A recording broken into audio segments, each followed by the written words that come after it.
Patriot Prepper here. With recent events, we'd be doing a disservice if churches didn't think about their own security. For every door that goes in a church, you need 2 armed men for that door.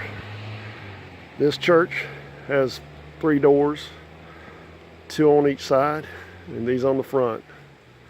It's sad to say they need to be locked during service with cameras, with a central monitoring area, with the individual there being able to coordinate with the guards at the other doors.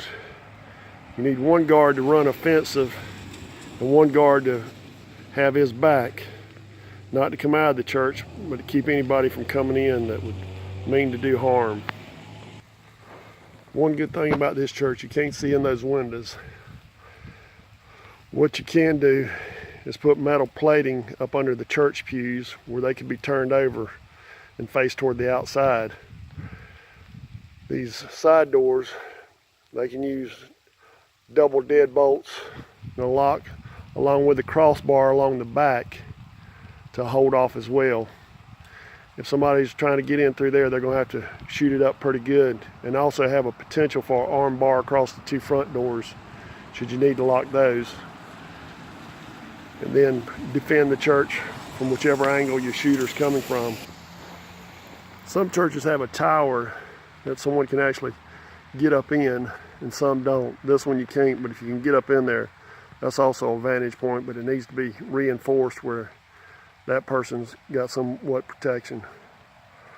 But this also means concealed carry during service, which that's something the whole congregation would need to vote on.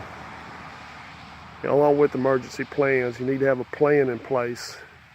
Just like for inclement weather, you need to have a plan in place for a shooter. What everybody does, where you need to be. Get the kids on the ground, get the adults to cover the kids. Have your guards ready for the doors.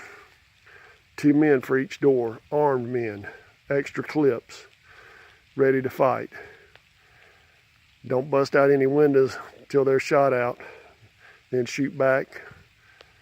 Or either try to have a secondary escape plan where 1 man can go out and encounter the shooter. But you have to look at your particular setup and go from there. But some churches are locking doors during service, and some of the greeters are armed. A lot of the pastors are armed too. If I was pastor of a church, I'd want to be armed. I'd want as many of my congregants armed as well. But you don't need to let anybody get the drop on you. That means having those doors locked and your back door secure. So if anybody comes in, at least you can defend yourself. Stay alert and prepared, my fellow patriots. Patriot Prepper out.